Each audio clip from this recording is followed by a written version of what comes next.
नैना आचार्य यांच्या चिमण्या या कथासंग्रहातून साक्षीदार नावाची कथा.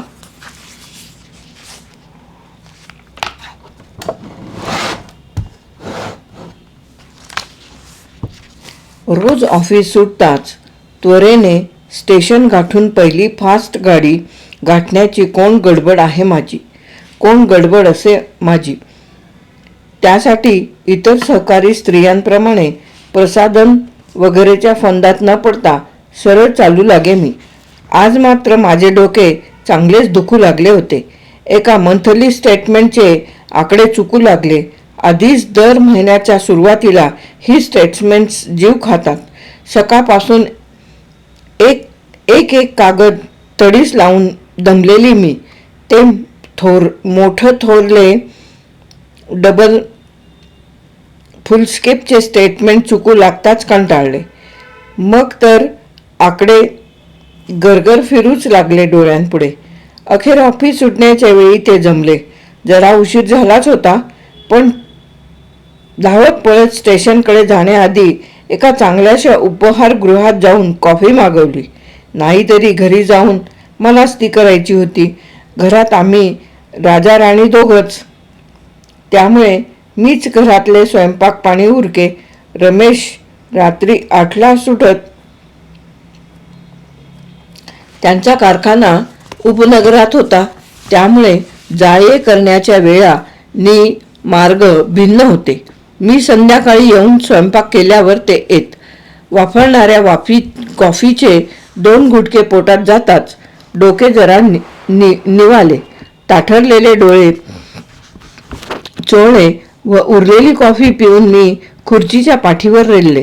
तोच पलीकडच्या पार्टिशन अडून हास्यध्वनी आला.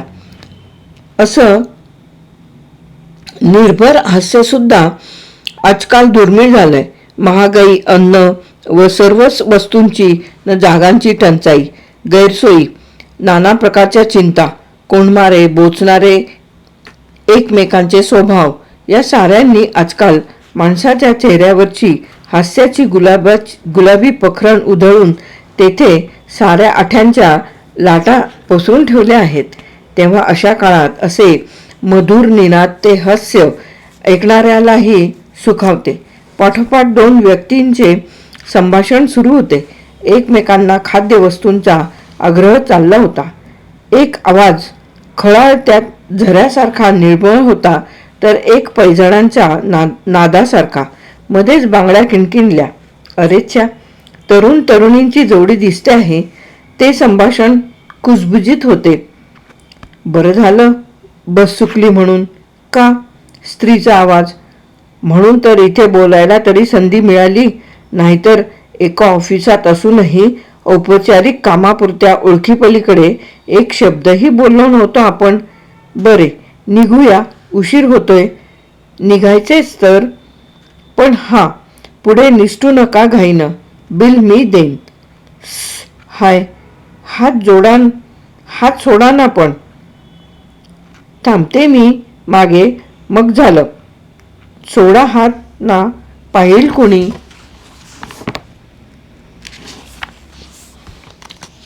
बरंय, गुड बाय.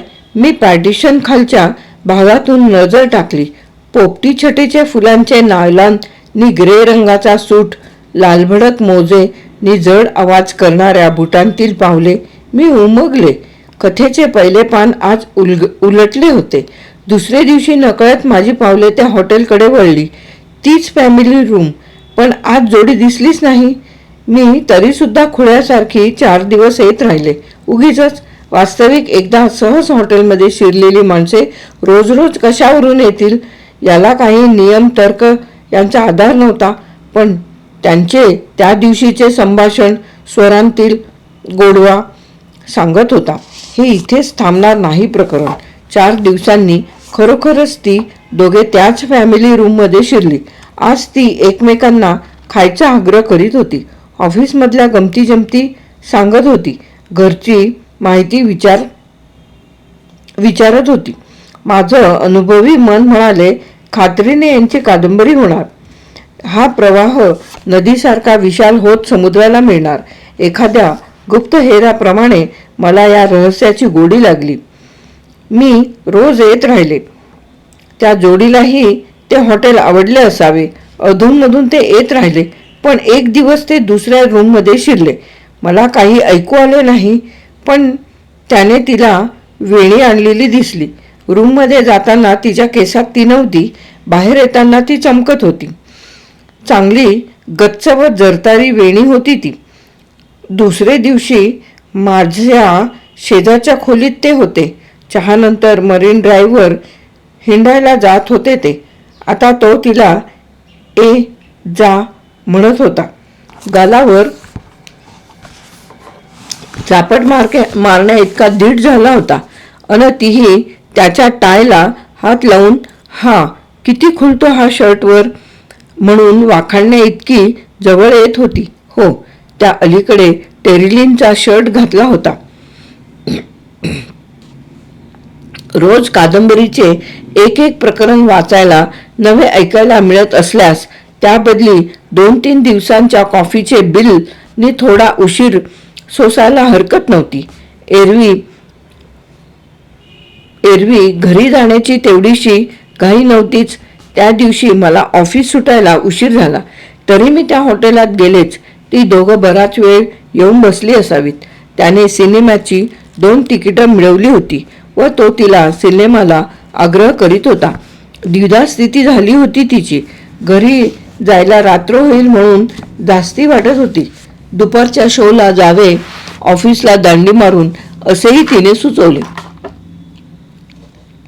पण सिनेमाची तिकिटे दुष्प्राप्य होती. मिळाली तर त्याचा फायदा घ्यावा असाही मोह तिला होत होता. अखेर त्याने तिला घरच्यांच्या तोंडावर फेकायला नामी सबब दिली. मग ती उठली. आजपर्यंत मी त्या दोघांचे पायच पाहत आले. क्वचित एकदा पाठमोरी पाहिली जोडी. आज मात्र त्यांना समोरून पाहायचे ठरवून मी कॉफी अर्धवट टाकून झटकन क्वार्टरपाशी आले. मी मोड घेत असता ती दोघे बाहेर पडली. वा, काय सुंदर जोडी होती. ती सुंदर तर होतीच, पण तिच्या पावलात, मुद्रेत व स्वरात सौंदर्याची जाणीव उमटत होती. ती रुपाड्या मदालसा हंसीप्रमाणे शुभ्र कपड्यात व तिच्या चालीत येत होती, तर तोही हंसाची जोडी खोलावी असाच देखणा होता. चेहरा मात्र नुकताच सकाळी झोपेतून उठलेल्या अर्भकासारखा. ती दोघे माझ्याजवळ काउंटरपाशी आली म्हणून मी पायऱ्या उतरले. रस्त्यावर येताच एक टॅक्सी थांबवून त्याने अप्सरा म्हणून ड्रायव्हरला सांगून ते निघाले.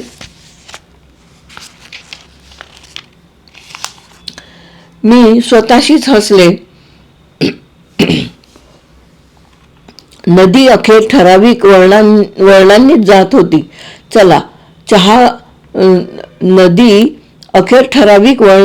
होती. चहा, फिरणे, सिनेमा यांचे शेवटचे प्रकरण बोहले हे मी ठरवले. कारण स्वतः मला हाच अनुभव होता ना. रमेश मला अलीकडे छेडू लागले. तू नेहमी मनाशीच हसत असल्यासारखे तुझे डोळे दिसतात हल्ली. ओठ दुमडून तू काहीतरी मजेदार रहस्य लपवते आहेस. हे ते सुप्रसिद्ध मोनालिसाचे स्मित कसले दिसू लागले आहे हल्ली तुझ्या तोंडावर. की मोनालिसा होती त्या पदावर आहात तुम्ही बाईसाहेब. मी त्यांना कोपराने ढासून म्हणे, चला, तुम्हाला तेवढेच दिसते. जरा दम खा. अजून मला कायम केले नाही नोकरीत. रजेची व्यवस्था केल्याशिवाय आधीच काही नाही बरे. पाहण्याचा विचार नंतर. एका आडवारी यांच्या कारखान्याला सुटी होती म्हणून मीही रजा घेतली आणि आम्ही जुहूला पिकनिकला गेलो. दिवसभर लहान मूल होऊन दर्याकिनारी बागडलो.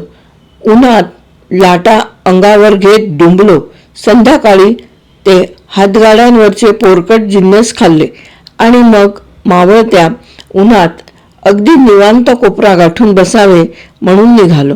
तोच एका वळणावर मला ती दोघे माझ्या रहस्यमय कादंबरीची नायक नायिका दिसली.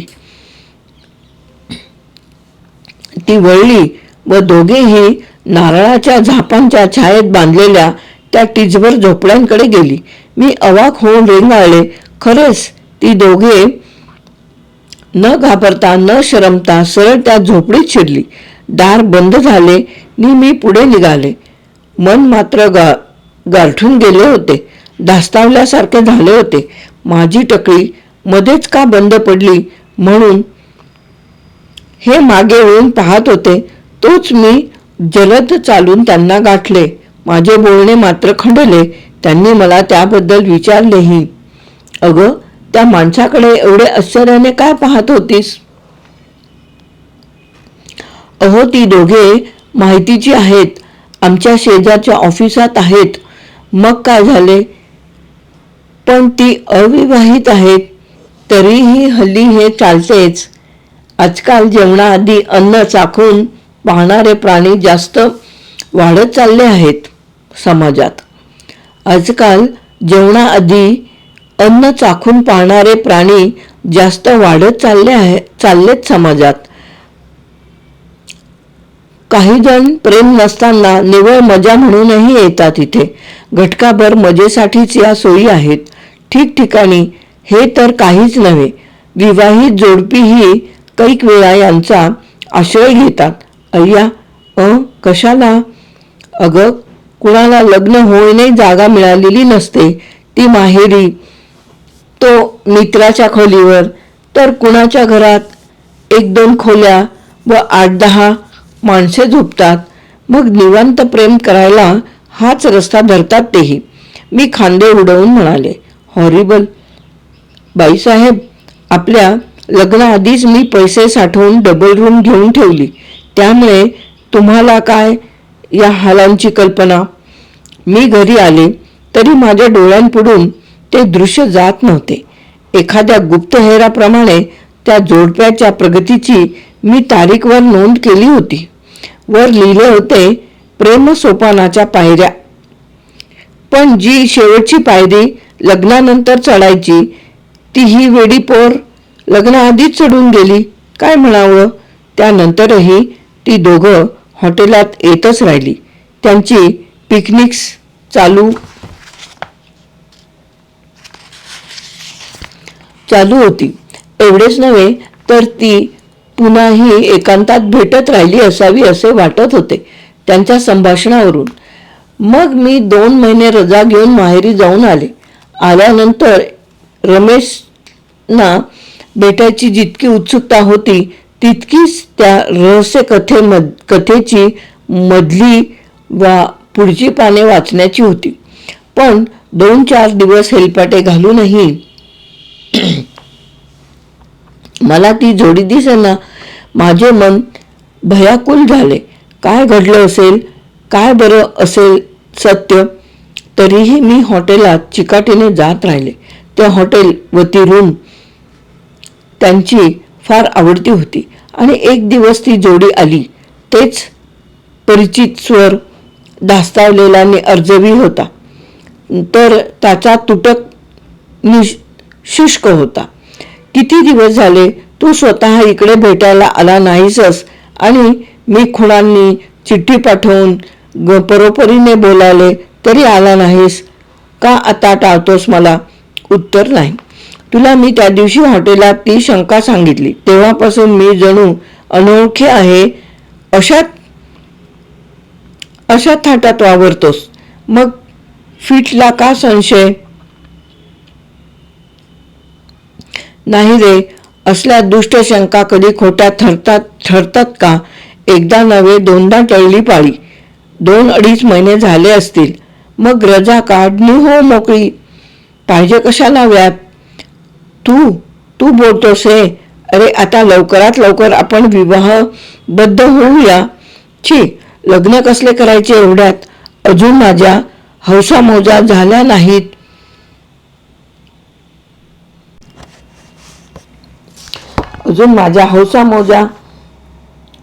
नाहीत. पैसा साठला नाही, खोली नाही, घराच्या अडगळीत नि माणसांच्या गर्दीत मला संसार थाटायचा नाही, तो म्हणाला. अरे मग या थराला आलासच का? मी लग्नाचे आश्वासन कधी दिले होते? दिले नव्हतेच खरे, आणि मीही मागितले नव्हते, पण ते गृहीत धरल्याप्रमाणे आपण वागत नव्हतो का? ती आपुलकी, ती अथांग प्रेमोत्कट भाषा, मी तुझ्यावर विश्वासून तू तुझ्या मनासारखे केले रे वसंता. आता का गळा कापतोस माझा? लग्नाचे आश्वासन स्टॅम्पवरच घ्यायला हवे होते का रे? तिचा स्वर वृद्ध झाला. मी थक्क झाले. ती रूपगर्विता किती हीनदीन झाली होती, किती काकुळतीला आली होती. आणि तो भाबडा वाटणारा निष्कपट बालिश चेहऱ्याचा तरुण इकडे रोकडे हृदयशून्य बोलू शकतो.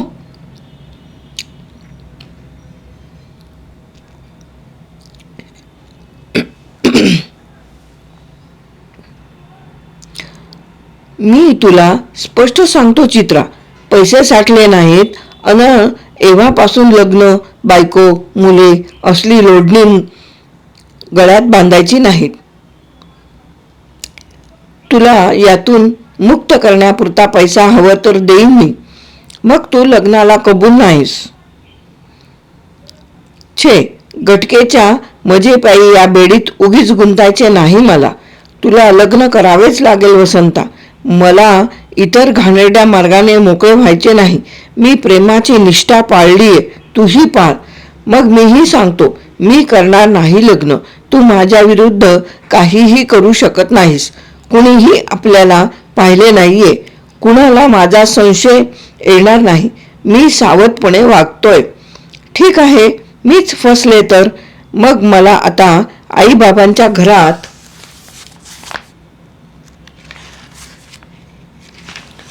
उंबरठ्यात पाय टाकायला शरम वाटेल. पण जगाचा मायबाप तो समुद्र बघ. मला पोटात घ्यायला उत्सुक आहे. हे शब्द येताच ती ताडकन निघाली.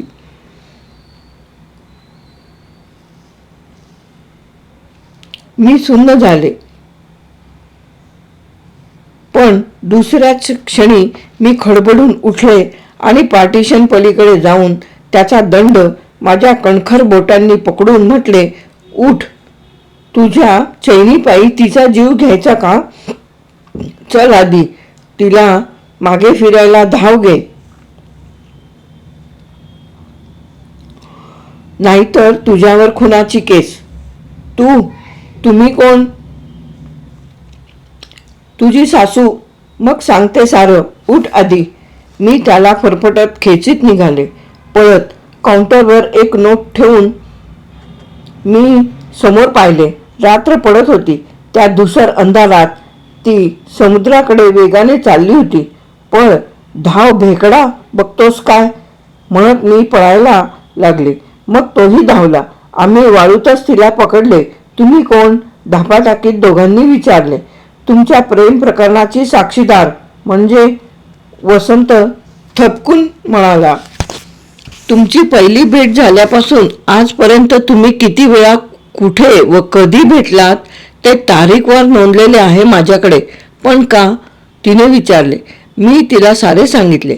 माझी जिज्ञासा मला खेचून रोज कशी आणीत होती वगैरे सांगत असतानाच रस्ता आला. मी एका टॅक्सीला हात करून ती थांबवली. मग वसंताला पुढे बसवून मी व चित्रा मागे बसलो. तिच्या घराचा पत्ता ड्रायव्हरला सांगितला आणि चित्राच्या बिराडात तिला व त्याला तिच्या आईवडिलांसमोर उभी केली. नि म्हटले, ही 2 वेडी पोरो आणलीत. हिची वडील बहीण समजा मला, नि सांगा मी ही ढवळाढवळ केली. ती चुकले का?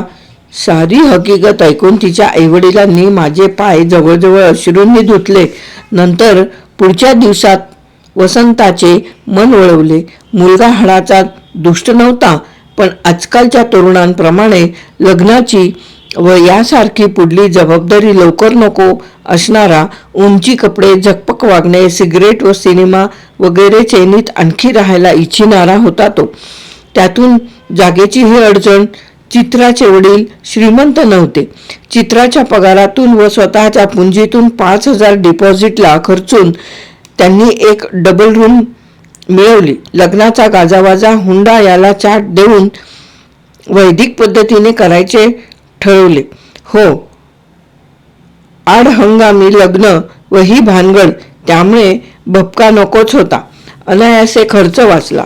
लग्नाच्या खर्चाला व हुंड्याच्या साठवलेल्या रकमेतून चित्राला खोली व ठळक दागिने मिळाले. वसंताच्या भावांनी इतर खर्च व त्यांचा संसार थाटून देण्याचे ठरवले. आज मी तेथूनच अक्षता टाकून येत आहे. हळदी कुंकवाच्या वेळी चित्राच्या आईने मला आग्रहाने नेसवलेली इंदुरी साडी माझ्या अंगावर आहे व केसांत गजरा. माझी ओटी भरताना पदरात नारळ घालून त्या म्हणाल्या, माझी थोरली लेक झालात ना? हा नारळ घ्या प्रसादाचा. पुढील वर्षी धाकट्या लेकी पाठोपाठ तुमचंही बाळणपण करायचा योग येऊ द्या. त्या नारळाकडे बघताना माझे गाल लाल होत आहेत. अखेर माझ्या रहस्य कथेने मला श्रीफल तर दिले ना? अखेर माझ्या रहस्य कथेने मला श्रीफल तर दिले ना? कथा समाप्त.